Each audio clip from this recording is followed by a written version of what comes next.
Namo Bhagavate Vasudevaya. Reading from Srimad Bhagvatam, Canto 5, Chapter 12, Text 12. Rahugana Ganaita tapasanayati Nache jaya nirvapanad grihadva Na chandasanaiva jalagni suryaihi Vina mahatpadarajobhishekam Rahugana. In purport by His Divine Grace, A.C. Bhaktivedanta Swami Srila Prabhupada. My dear King Rahugana, unless one has the opportunity to smear his entire body with the dust of the lotus feet of great devotees, one cannot realize the absolute truth. One cannot realize the absolute truth simply by observing celibacy, brahmacarya, strictly following the rules and regulations of householder life, leaving home as a vanaprastha, accepting sannyasa or undergoing severe penances in winter, by keeping oneself submerged in water, or surrounding oneself in summer by fire and the scorching heat of the sun. There are many other processes to understand the absolute truth, but the absolute truth is only revealed to one who has attained the mercy of a great devotee. Purport by Srila Prabhupada. Actual knowledge of transcendental bliss can be bestowed upon anyone by a pure devotee. Vedesu durlabham adurlabham atma-bhaktau. One cannot attain the perfection of spiritual life simply by following the directions of the Vedas. One has to approach a pure devotee, anyabhilasita-sunyam, jnana-karmady-anavrtam. By the grace of such a devotee, one can understand the absolute truth Krsna and one's relationship with Him. A materialistic person sometimes thinks that simply by executing pious activities and remaining at home, one can understand the absolute truth. That is denied in this verse. Nor can one understand the absolute truth simply by observing the rules and regulations of brahmacarya, celibacy. One only has to serve the pure devotee. That will help one understand the absolute truth without fail. So, very beautiful verse, and I thank Govind Prabhu for giving me a chance to speak on this. So, very, very significant section of the Srimad Bhagvatam. The Acharyas compare the Srimad Bhagvatam to the different limbs of the body. And recently I was having a discussion with some senior devotees, and His Holiness Bhaktivigyan Maharaj, he was giving a very nice understanding of the progression of the 12 cantos of the Bhagavatam, and with respect to that, the context of this particular conversation. He was saying that the first 2 cantos, they are referring to the lotus feet of Krishna, and a person stands upon his feet. So the basic knowledge which is required for practice of bhakti, a brief description of the creation, the Virat Roop, all the basic information is there in the first 2 cantos. So the first 2 cantos describe practically all of the basic information, and Srila Prabhupada also mentions that all the information I have given in my purports in the first canto. Then the 3rd canto, it begins with, it has description of Hiranyaksha plundering the universe and taking all the resources of the universe for his own sense gratification. So gradually the concept of enjoyment, Nirishwarvad, Nirishwar Sankhya, that means the concept of the material creation without acknowledging the supremacy of the Supreme. So Hiranyaksh wanted to plunder all the resources and enjoy on his own. So therefore, he says that the concept of all the different material elements, but without acknowledging who is the controller, that is introduced. Nirishwar Sankhya. And to demolish that, the Supreme Lord in the form of Kapildev appears, and he establishes Sankhya with proper understanding of the Supreme Personality of Godhead, that he is the ultimate controller. So the concept of how this creation is controlled by the Supreme is established beyond a doubt between the 19th and 32nd chapters of the 3rd canto. And then the 4th canto describes how various material activities can be used in the Lord's service. Karma Yoga. That means we have the pastime of Dhruva, Pruthu, and Prachini Barhishat, who are all engaged in activities, and how these activities can be dovetailed in connection with Krishna, and how one can attain pure bhakti through these activities, that is described in the 4th canto. Then he says that the 5th canto is filled with instructions. So that he compares to Jnana Yoga. That means understanding and knowledge which ultimately culminates with surrender to the Supreme Personality of Godhead. So we have instructions of Rishabdev to his sons, instructions of Rahugana, and this he compares to the belly also, because the belly contains the intestine and all these other things. So all of these different planetary systems in the creation and the descriptions of that he compares to the belly part. And so with all of this information and knowledge, then the 6th canto describes how the conclusion and the culmination of all processes of bhakti is in the holy name. And so it begins with the pastime of Ajamil, and how the holy name has the power to purify and uplift people even from the most fallen condition. So the power of bhakti to transform irrespective of all material situation, birth, etc. is described. And so we have pastimes of Ajamil, we have pastime of Vritrasur, and all of these, that ultimately bhakti is so powerful that all other material considerations are not of much consequence. Then the 7th canto he compares to the arms. So 6th canto is compared to the chest,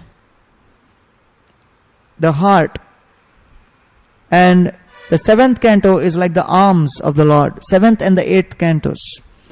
What do the arms do? Arms take away and give. So the 7th canto and 8th canto describe all these activities of taking and giving. Hiranyakashipu taking from the demigods, then Narsingadev appearing and taking from Hiranyakashipu and giving to Prahlad. Then the demigods, they are fighting against the demons and taking control. Then Bali Maharaj fights back, takes control, takes over. And then the churning of the milk ocean, the Lord appears and takes from the demons, and Mohini Murti gives the nectar to the demigods. And then Bali Maharaj controls the universe. Vamandev comes, takes from Bali Maharaj, and then gives it to the demigods. So giving and taking is a subject matter, like the alms. The 7th and the 8th cantos, that ultimately, if you surrender to Krishna, if you give yourself away to Krishna, then Krishna will give himself to you, and he takes away all the other resources and other things from other opponents and enemies. And that is the conclusion given in the churning of the milk ocean, that all the other conditions were same. Evam surasuragana samadesha kala. But the only difference was Krishna was with the demigods, and therefore he helped the demigods take things away, and then he gave it to them. The 9th canto is compared to the neck, and it is described that the body narrows down towards the neck, and it leads to the face. So he says that the introduction of the Soma dynasty, the Surya and the Chandra. So previously till the 8th canto, so many other dynasties and descriptions have been given. But now all of those dynasties then finally come and narrow down into this appearance of Lord Ram and appearance of Krishna. So just like to lead to the face, the whole body narrows down to the neck part. So then gradually he brings in Ramchandra, and then towards the end of 9th canto he describes how Krishna appears in the Chandra dynasty. And then ultimately it leads to the lotus face of the Lord, the 10th canto, the beautiful smiling face of Krishna. And then the 11th canto is like the forehead, and forehead beautifies the face, and therefore the description between Krishna and Uddhav in the Uddhav Gita, it describes the super excellent beautiful qualities of bhakti and adds to the beauty of the smiling face of the Lord. And then the 12th canto is like the conclusion. It just covers all the different aspects, and it's like on the top of the head. So in this way, the 12 cantos of Srimad Bhagvatam, they have a sequential progression, and this was his realization. And therefore the 5th canto in this sequence is referring to various instructions which are given primarily amongst, and the discussion amongst various great personalities, especially on the path of surrender to the Supreme. And this particular shloka, and if you see, there are chapters, several chapters of discussion between both these personalities. And in this particular shlok, Rahugana Maharaj is getting the essence of all the instructions. That before this shloka and after this shloka, so many instructions are been given. The entire chapter will come, forest of material enjoyment. And in previous chapters also, so many descriptions have been made. But he's saying that ultimately, this is the essence of all the instructions which one has to understand. Rahoganaitat tapasa na yati. A series of various paths of self-realization are given, but he says conclusion is what? Vina mahat pada raja abhishekam. So what is the problem? The soul is pure, but right now there is contamination. So there is anartha, contamination. Where is the contamination? Contamination is not on the body. Contamination is within. 10th canto Bhagavatam describes snanena kala shauchabhyam samskara tapasejjaya shuddhyanti dana santushtya atmatma shuddhya. That there are different ways of purification. Snanena, body is purified by snana, by taking bath. Kala, various things outside like rocks and mountains are purified by course of time. Shauchabhyam, material things like pots and vessels are purified by cleansing. Samskarai, birth is purified by samskar. Tapasa, senses are purified by austerity. Ijjaya danai, possessions and objects are purified by giving in charity. Flower is impure, when you offer to Lord it becomes pure. Money is impure, you offer in charity it becomes pure.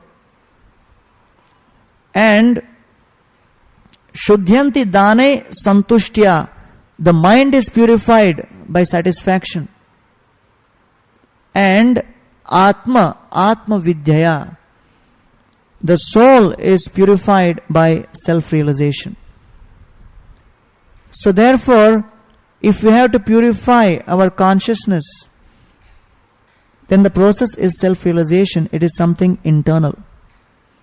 So the word abhishek refers to bathing, a process of bathing to cleanse and to purify, or as the English word says, consecrate, make sacred. That means to purify. So when this word says pada raja abhishekam, so that means it refers to bathing with the dust, raja. One has to bathe with the dust. Just like in Abhishek also, a certain point we take dust. We have flour, banana flour, and we mix it with color and we bathe it upon the Lord. That is Abhishek. But the question here is, this refers to Abhishek of what part of our system? Because if you pour water or any other thing, it just goes on the body. Therefore, if we have to cleanse ourselves from within, then the soul has to be purified, as it is said. And that contamination which covers the soul is the contamination of false ego. And therefore, the misconception of the false ego has to be purified. And hence, Mahat Pada Raja Abhisheka means that the foot dust of great devotees, it purifies the misconception of the false ego from within and reinstates the natural understanding that I am the servant of Krishna. The anartha is, I think I am the body, I am a male, I am Indian, I am powerful, I am very advanced, and all of these misconceptions are the impurities. And therefore, to purify it, we need to take shelter of a process. And the process referred to here is Mahatpada Raja Abhishekam.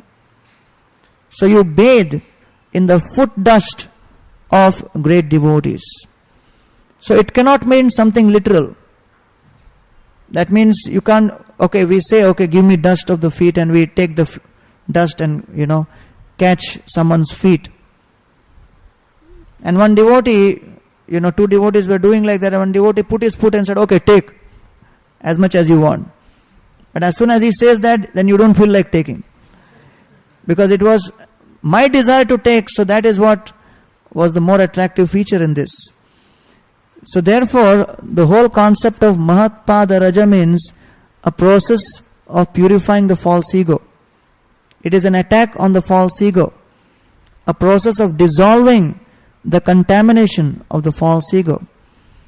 It is like the chemical which dissolves the rust which is covering the iron piece. And therefore, how do you administer this chemical?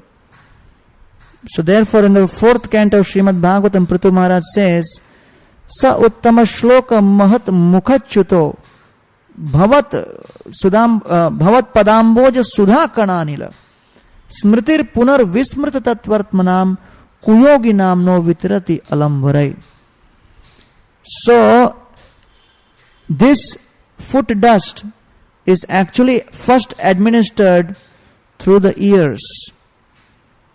And he says that in the 4th canto Srimad Bhagavatam, Sa uttama shloka mahan mukhachuto, that the great devotees, when they speak, mahan mukha, from the mouth of great souls, chuto, falls. What falls? What falls is particles. Particles of saffron which are connected to the lotus feet of Krishna. Bhavat padamboja sudha kananila. So Krishna's lotus feet has foot dust. So that is compared to saffron particles strewn on the lotus feet of the Lord.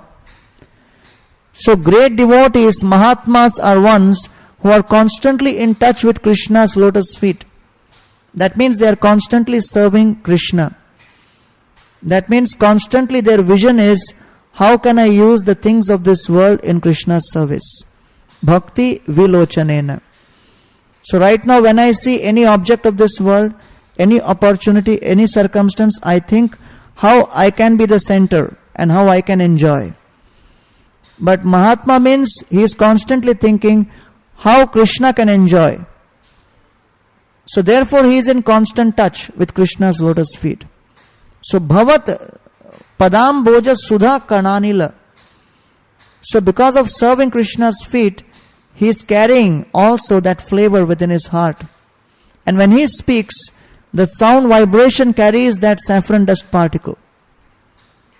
And therefore when gives submissive oral reception to those instructions, then that saffron dust particles of Krishna's lotus feet enter into our heart, and that gradually dissolves the contamination of false ego.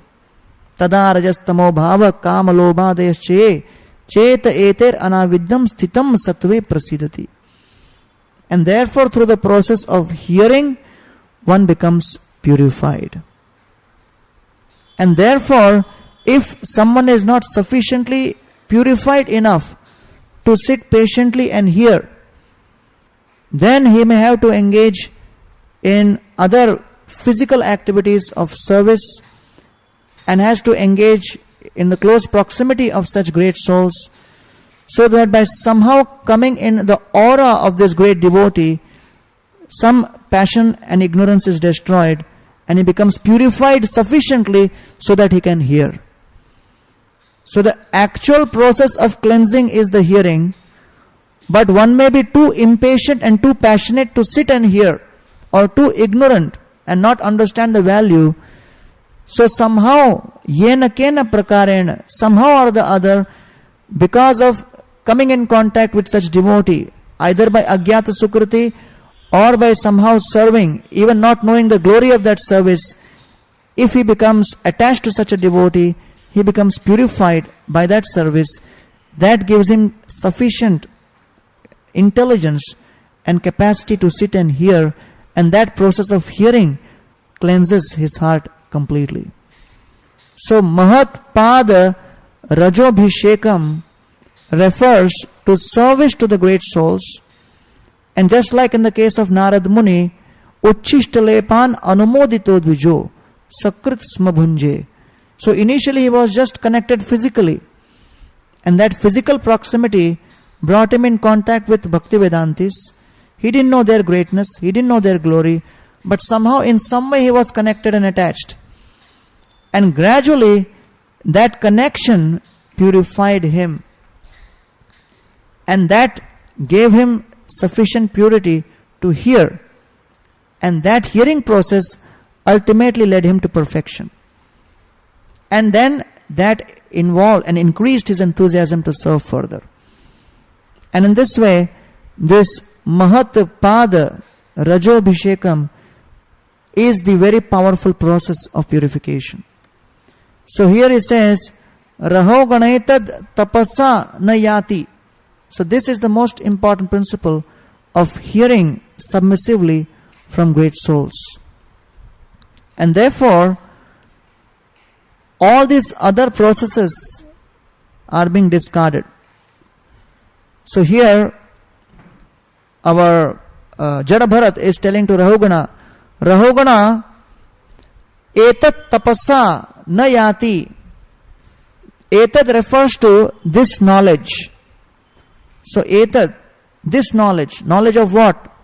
Knowledge of the absolute truth. Knowledge of Krishna.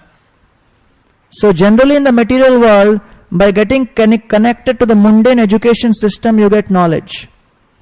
And all of us were fascinated by knowledge because that knowledge of getting a big degree from a big institute gives you better power to control. So ultimately the entire creation runs on the concept of control. In the pure sense, Krishna wants to be controlled by the love of his pure devotees, and pure devotees want to be controlled by love of Krishna. And when that undergoes a perversion in the material world, each conditioned soul wants to take the position of Krishna, and he wants to control the sense objects, and he wants to have the power and the control over resources of material nature. Therefore, the knowledge of the material world is fascinating to the conditioned soul because it gives him more and more information and understanding by which he can control the resources of material energy more and thus enjoy. Therefore, the more a person becomes educated, the more he gets information, the more he becomes proud and averse to surrender. And hence, highly intelligent person in this world means that he is more and more prone to control and avoid the concept of submissive surrender, because he thinks that with this intelligence I can actually use the resources to my advantage. And here Rahugana is our Jadabharat is talking to Rahugana, who is a king. And king means that he is only dealing with control, controlling subjects, controlling armies, controlling everything. So therefore, he is not talking to an ordinary person. Even a small beggar is interested in control. But here is a king who is addicted to the concept of control. And therefore, as soon as he talks of knowledge, naturally one may think, I will use this knowledge, and with the help of this knowledge I will control to such an extent that ultimately I will force the absolute truth to appear in front of me. So he says, Etad, this knowledge, O king, is not available simply by political control. You may be a great king, but as far as this knowledge is concerned, this knowledge you cannot attain by any of the known means within the material world, because this knowledge is not of this world. So he says tapasa, number one, by austerity. So one can gain knowledge and one can gain various kinds of control in this world by austerity, by tapasya, by foregoing some of your current facilities. So you use facilities to enjoy and control. When you don't have those facilities, you forego those facilities, so that in future you get more facilities which will give you better quality of control and enjoyment. So we have the example of Hiranyakashipu. So Hiranyakashipu did austerity, tapasya. But what was his purpose? So that he could control the entire universe. And then we find that he did that tapasya, but after performing all of that tapasya, we find what is his motive? To become the supreme controller. And we find that Hiranyakashipu is also giving consolation to his relatives. Bhutanam eva samvasa prapayam eva suvrate daiven ekatra nitanam unnitanam. He is telling in this verse that souls come together, stay for some time, and they all depart. That is the nature of this world. It is all temporary. Patichutam tishtati dishta rakshitam. Everything is under the control of the Supreme. Sometimes you may lose something, leave it on the road, and it may be safe because the Supreme has protected it. So if you take these verses isolated, you may think these are Mahavakyas. They are statements of great souls. And if you just take the whole section which Hiranyakashipu has spoken to his mother and family members, and you just take that section, it appears to be perfect philosophy. So philosophically, what he is saying makes perfect sense. But nobody gives lecture on detachment, saying that the world is ultimately a place where you cannot stay together for a long time, as Hiranyakashipu says. We don't refer to him like that. What he may be saying is true, but we don't give reference of Hiranyakashipu. Ultimately, everything is under control of Supreme, says Hiranyakashipu. And it is there in the 7th canto. Tishtati dishta rakshitam, he is saying.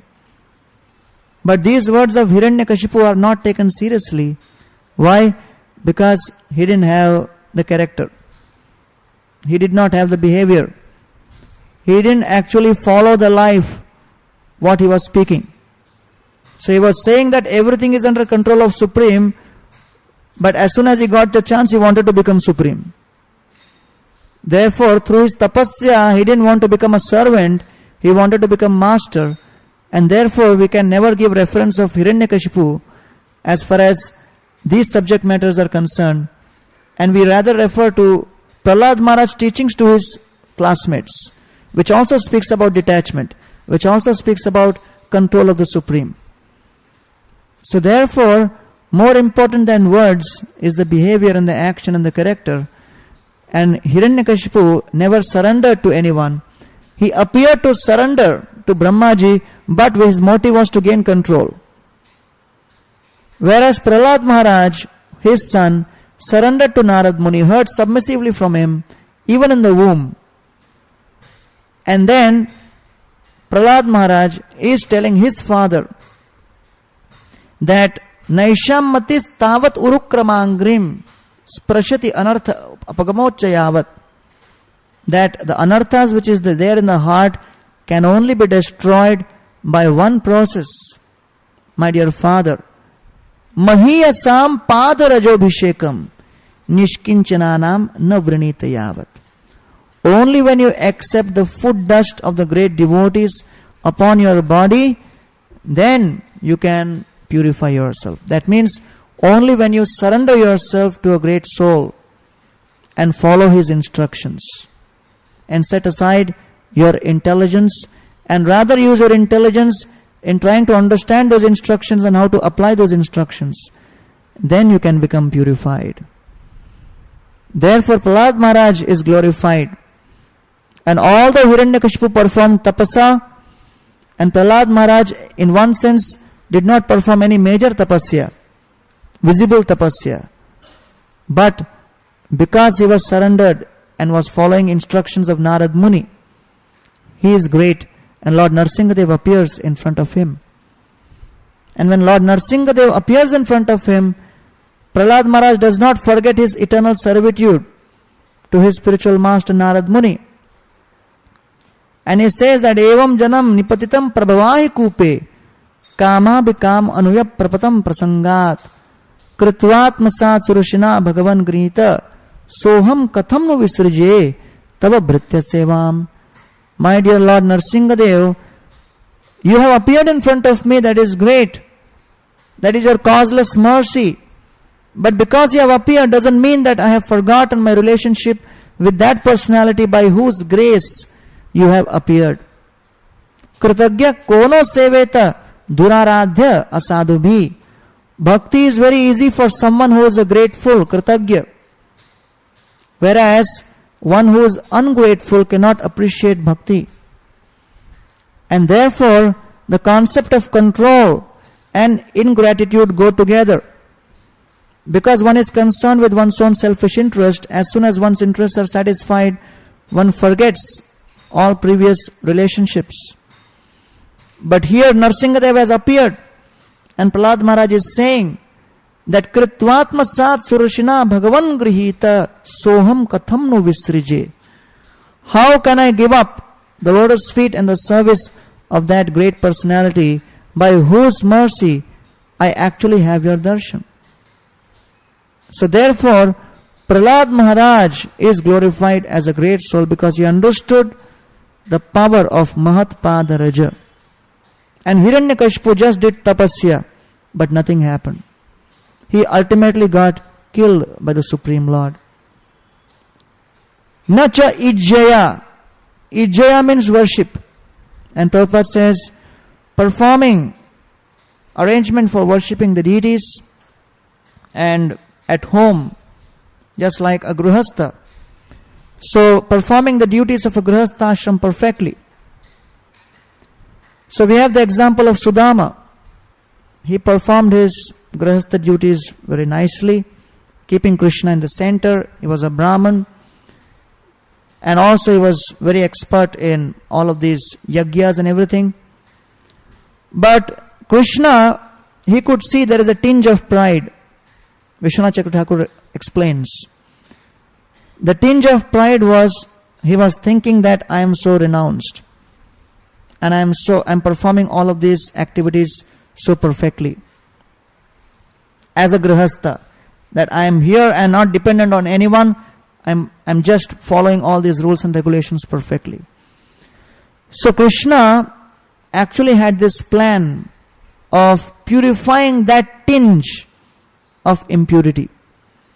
Most people think that Sudama's story means rags to riches story. And it is very popular, especially in Bhagavad Sapta. It is always spoken because people get hope. Okay, he got it. He had nothing, went to Krishna, got it. So Krishna is a good investment banking system. You go to him, immediately I can get what I want. But according to the Acharyas, the explanation is opposite.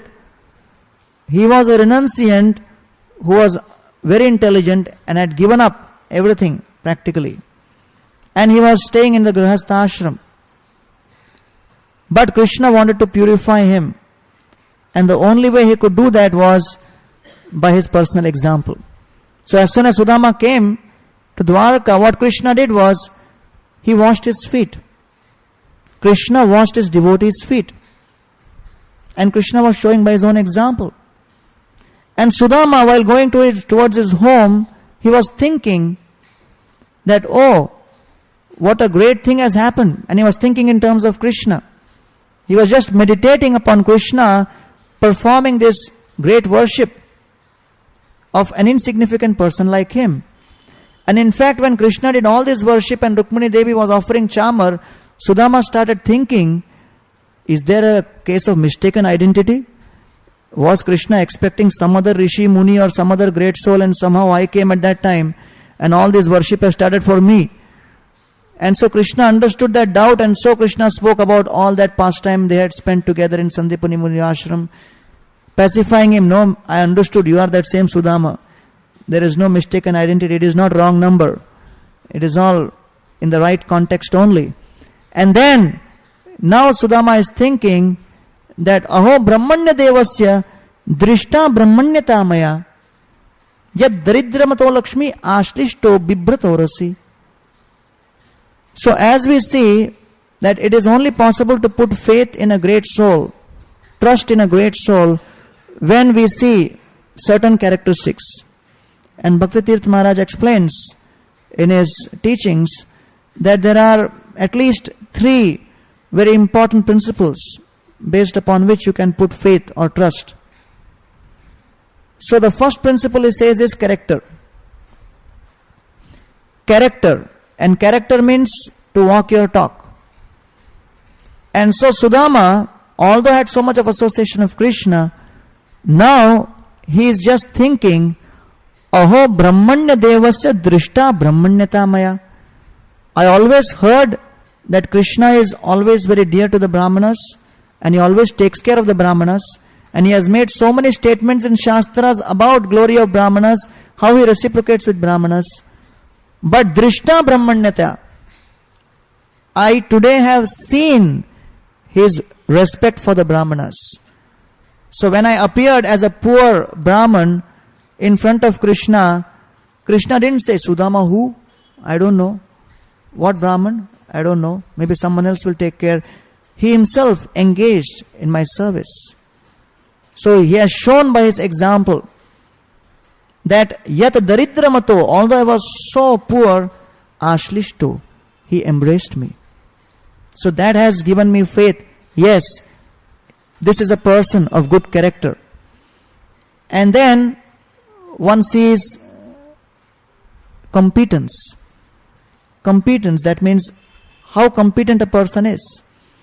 And Sudama was thinking, Shvabhute vishwabhavena swasukhena abhivandita jagama swalayam tata pathim anuvrajjanandita. That you can put faith on someone not just based on character, but also we can see he is competent in certain ways to take care. And that adds to the faith. Of the two, if the character is there, that itself is sufficient. But if the competence is there, that really solidifies one's faith. Whereas if there is only competence without character, then one is initially attracted seeing the competence, but seeing the duplicity, one ultimately feels cheated. And therefore, he is not able to feel that shelter. So Krishna is the supremely competent leader, because Sudama is saying Vishwa Bhavena, that Krishna has first quality that he provides all material necessities. Vishwa Bhavena, he takes care of the whole world. So if he can take care of the whole creation, why he cannot take care of me?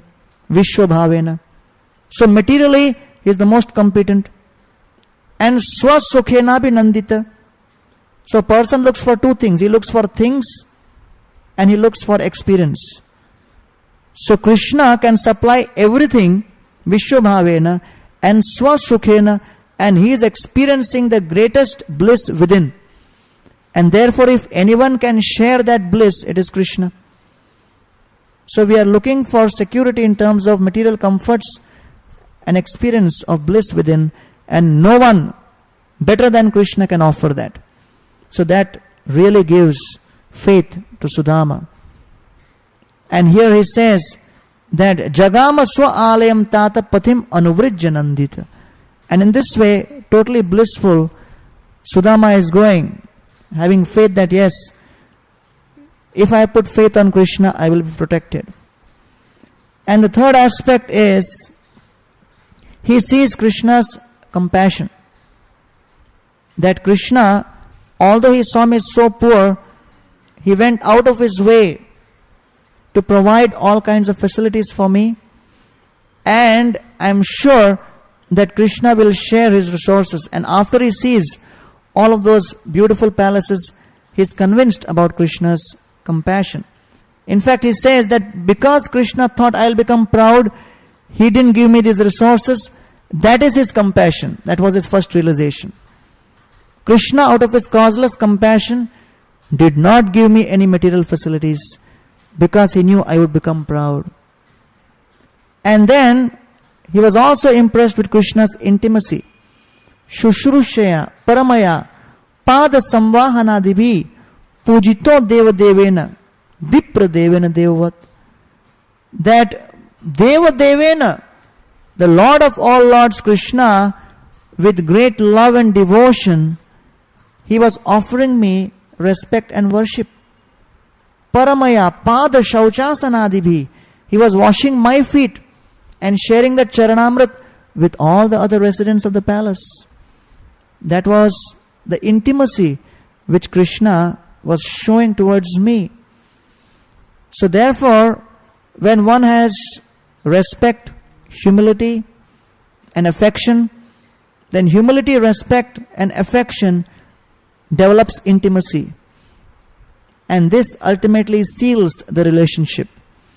So along with all the other aspects of character, competence and compassion, when there is intimacy, then one really becomes sold out and is able to give oneself to another person.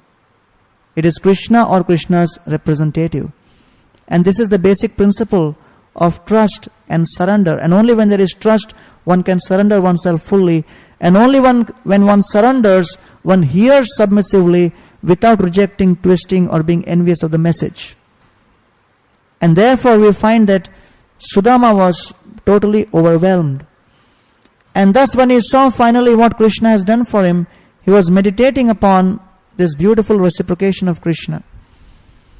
And so Shukadeva Goswami concludes this pastime by saying that Saeva Vipro Bhagavan Suhrit Tata Drishtva Swabhrityair Ajitam Parajitam Tad Dhyana Vegot Gratitatma Bandhanas Tad Dhamalebe Achirata Satam Gati. And in this pastime, this is the ultimate message, he says, that Saeva Vipro Bhagavan Suhritada Drishtva. So Sudama, he had practically given up so many things, was very knowledgeable, very renounced, had all good qualities, but still that tinge of pride was there. That mixture of false ego was there. And that only got dissolved when he saw Drishtva Swabhrityair. When he saw Krishna becoming the servant of his devotee. When he saw that Krishna was willing to become a servant just to please his devotee, Ajitam Parajitam. That Ajita, one who cannot be conquered, agrees to be conquered by his devotee's love. When he saw that, Tad Dhyana Vega Udgrathit Atma. When he started meditating on Krishna, becoming such a servant of his devotee, Tat Dhyana Vega, by the power, by the force of that dhyana, Utgrathita Atma Bandhana, the last vestiges of attachment or impurity of false ego which may have been there, that was purified. Therefore, he is revealing here the ultimate management principle when one is dealing with highly renounced personalities. They are not going to be impressed by many other things. But that which really captures the heart is when one becomes the servant of the servant of the servant. And when Krishna became the servant of Sudama and treated him so well, and he became just a submissive servant and washed his feet, that completely submerged his consciousness in total ecstasy, and he forgot everything else. And from the core of his heart understood that I am simply an insignificant servant of Krishna. And he lost all hopes in the knowledge and other things and the pride which he had. So this is another example that one may be engaged in knowledgeable worship and performing all the activities of an ashram. But then only when Mahatpada Raja, when one sees this concept of being a submissive, humble servant, that creates the transformation. And Nirvapanad Grihat, giving up home and going to the forest. We have the example of Maharaj Parikshit. He left home and he was sitting on the bank of the Ganges in the forest. But only when Shukadeva Goswami came and he says that yasya samsmaranat pumsam sadyo shuddhanti vaigriha, that only by taking the charanamrit of great souls like you, one can be purified. And then he says that it is all the mercy of my predecessors. Apite Bhagavan Prita Krishna Pandu Sutta Priya. It is not my qualification. Because I am coming in the family of the Pandavas, Paitra Satsevi Prityartham Yad Gotra Syatya Bandhava. I am simply insignificant. Pandavas were great. And therefore, because of their power of their bhakti, I am getting this mercy of your Sangha. And by submissively hearing from you, I will now get that benefit. And na chandasa, we have the example of the Brahmanas and the wives of the Brahmanas. The Brahmanas were very expert in chanting all the mantras. But the wives of the Brahmanas had heard Bhagavati Uttama Shloke Dirgha Shuta Dhritashaya Nishidyamana Patibir Bhratrivir Bandhibir Saha. They had heard from the Vrajavasis about Krishna's glories for a long time. Dirgha Shruta. That means they were submissively hearing. And that submissive oral reception and understanding Krishna's glories gave them sufficient conviction and faith to surrender to Krishna, which even their husbands, with all of their mantra chanting, could not have. And in this way, Vina Mahatpada Raja Abhishekam. Unless one accepts the shelter of a great soul and hears from him, serving him, it is not possible to understand the deepest esoteric truths of bhakti, and only the absolute truth is revealed to one who has attained the mercy of a great devotee. So a devotee reveals this knowledge when he is pleased with this service and the attitude and the submissiveness of a disciple or someone who is hearing from him. So this is like a very, very important shloka, and Prabhupada says in the purport, last line, one only has to serve the pure devotee. That will help one understand the absolute truth without fail. Like that. One only has to serve the pure devotee. So of course then if someone says, okay, I will serve only the pure devotee then. Are you pure? You are not pure, so why I should serve you? So the whole mood is that Krishna himself is showing how he becomes the servant of his devotee. And more one becomes the servant, just like the example of telescope. The more lenses are there, closer the mountain appears. So the more number of devotees are there between one and Krishna, then Krishna appears closer, because more one gets chance to purify his false ego. Because Mahatpada, Mahatmas are sometimes soft-hearted and they may not be heavy on the false ego. But there are others with whom we are closely associating with. Constantly our false ego gets rubbed against that. And one may think that associating with them is dangerous for false ego. and therefore better to only associate with Mahatmas. But we should know that more the false ego gets purified, more one has a chance of coming closer to Krishna and getting that mercy. So, thank you very much. Any questions or any comments? Oh, sorry. Anyone has any questions? Yeah.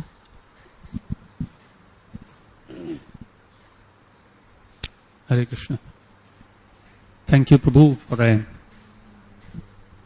voluntary explanation. You made one point, if one can't hear, then at least engage so that somehow that hearing thing will come. Hearing, the eagerness to hear will come. How do we understand whether it is after hearing you are serving, or the service is actually just because of lack of hearing that some kind of engagement is there? Could you again repeat the question? You said that if you can't serve, if you can't hear, then the next option is at least serve. You gave example of Narad Muni, first who served, ate the remnants, and then actually got to eagerness to hear. Now, a person is rendering service. Is it the conclusion of hearing, or is it just service so that one day it'll, how do we actually, a person may be feeling that I am understood I've heard it, and therefore I am rendering service. Is that, or is it just that, he has his own conception? Right. So basically, what is the service we are doing? It is activity of the spiritual world. So in the spiritual world, the whole concept is the soul wants to please Krishna. That's the conclusion. How the soul can serve Krishna in so many ways.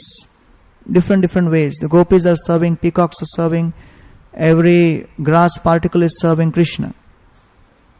So now that soul has come to the material world, and soul is thinking, I am Krishna, and everyone should serve me.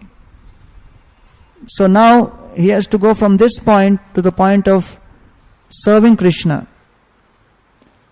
So all of these objects he has with him, the body, the senses, the mind, and all other physical resources. Now he has to engage that in Krishna's service. That is the ultimate conclusion. For whose pleasure? For Krishna's pleasure. So first of all, one has to understand the ultimate conclusion. It is for Krishna's pleasure. But because the concept of being the enjoyer has been extant in the conditioned soul's mind for a long time, since time immemorial, it is not possible for him to immediately start thinking of Krishna's pleasure. So okay, the second option is at least start offering the objects to Krishna, and the motive will gradually follow. Theoretically you may understand the motive, but in due course of time that actual feeling from within will come. So then we start offering the objects for Krishna's pleasure, and that's what deity worship is all about. So 11th canto Bhagavatam describes that one who is neophyte, he should do opulent deity worship in the temple, and worshipping deities opulently in the temple, and when people come and see that worship of opulence, it is very good for their consciousness, because I don't know Krishna's energies and Krishna's power, but I know that if 15 items are offered on a plate made in pure ghee, I know the pure ghee rate, and I know how much it costs, and I know it is such an opulent thing, and someone is eating this kind of opulent thing 5 or 6 times a day, then he must be really great. You offer big cake to him, so we don't know whether to what extent Krishna is powerful, but we know this cake is special, and he is eating this. Dresses made of silk, they are opulent, costly, and he is wearing it. Jewelry is very costly, Krishna is wearing it. It is very opulent, and you see that and you think, oh, he is the enjoyer. So that's the whole concept of converting your mind okay, Krishna is the enjoyer. And once you start seeing that, then gradually you also want to serve in a way for his enjoyment. Whereas someone who is a pure devotee, he can offer, like Sanatana Goswami, just some flower, and then Krishna will accept, because the most relishable aspect of the offering is the love. And because a neophyte devotee doesn't have the love, at least he can offer the object. So initially he is taking all the object himself only. But then gradually he thinks, let me offer. So we find so many people, they come to the temple, and once they start coming, they start offering things to Krishna. People come, offer their beads, they offer, sometimes bring their car key, said first offer the car key to Krishna, so that it is Krishna's, They don't come and give to temples, and you also keep the key afterwards. Take the key and offer it, give it back. One time a gentleman had brought a boxing gloves, and he gave it, that you offer, because I want to start my practice. So many people will come and give various things. At least the feeling is there. And then gradually the actual understanding will come that Krishna is the enjoyer. And when that feeling develops from within, that is the ultimate. So how this process begins is a combination of hearing and serving, but both of these processes ultimately lead to development of knowledge. So we are concerned with developing knowledge. Knowledge of what? Knowledge of how to please Krishna and how to satisfy Krishna. So then, when your mind is convinced, the body follows. And the other way also works. When the body is mechanically also engaged in the service, then gradually after some time, in the proper association, the mind also gets the understanding. So, whatever way you can get connected, initially, one must get connected, because ultimately we are concerned with that development of knowledge. Just like you remember, a few years back, someone came to the temple and he took this Prabhupada's deity, and he was trying to walk away, and nobody was aware what's happening, and he was walking out, and even one or two people who could have stopped him, but they were offering obeisances to the deity when this man was taking. So ultimately it was brought back, and now we have the chain around Prabhupada. So someone is entering the temple, but what is his consciousness? Even in the temple he is thinking in terms of stealing and taking things away. That's still that same enjoyment mentality of using things for my pleasure is following him even in the temple. So therefore, even if someone comes and says, okay, I want to offer to Krishna something, and then gradually begins the process, then the feeling also develops in due course of time. That's my understanding. So, like Narad Muni's case, he heard, he was serving, and in that service he got the association, and in that association he got a chance to hear. And the process of hearing, because the physical, mechanical movement of the hands and legs, even when performed in relationship to Krishna, have some effect, in the sense that Krishna says, okay, they are doing my service. Although he may not be aware, but bhavagrahi janardana. Krishna thinks, okay, somehow he is connected, I will just accept the fact that he is connected. In what way he is connected, we will see later. So Krishna takes a very lenient stance, and therefore it is said that one can offer in 3 successive ways. First with the body, it's easiest to engage the body, and then it is more easier to engage the words, then more difficult, and then most difficult is to engage the mind. Therefore ultimate surrender is, mind is offered to Krishna 24 hours. 16 rounds become so difficult. So that is just one test, one sample of how easy or difficult it is to surrender the mind to Krishna for 2 hours to the holy name. Whereas 2 hours, if someone says keep moving the hand, or keep playing, or keep doing something like this where the hands and legs are used, It's still possible because you have surrendered your body. Therefore, the highest surrender is body, words, with the thought of Krishna in the mind, which is what happens in the spiritual world. But we can't achieve that immediately, so at least let the body be engaged. Otherwise, after morning program, many people feel exhausted. Many people feel exhausted and boom, my God, so much of time. The mind is completely engrossed. And initially it is all the more difficult for someone to come and sit for a class. When someone first comes to a preaching program, young boys who are highly passionate, they are fidgeting, moving their hands, moving their legs, looking at the time here and there. And they are looking at the prasadam dabba again and again. They just can't wait because the passion is so much. And then gradually the passion decreases, and then gradually they are able to focus their mind more and more and more. And in highly purified stages, the mind can be completely focused. But that's like a big challenge. So therefore, a higher stage is words. Because at least for some time, 1 or 2 hours you are speaking about Krishna, you can't think of anything else. Because people are sitting. When you are reading, why reading becomes spaced out? Because nobody is watching, and we have to focus the mind, and we are sitting, and on the same page we are just stuck up. And then mind has gone somewhere else. And then after some time we fall asleep, and then again get up, and still at the same page. So sometimes reading may take 1 or 2 hours even for going 1 or 2 pages. Whereas while speaking, you can't just stop. You speak one word and you can't just see people. And you can't, start meditating. And you can't daydream. And you can't speak things which are incoherent. We may, but then we may not get chance to speak again if we do that.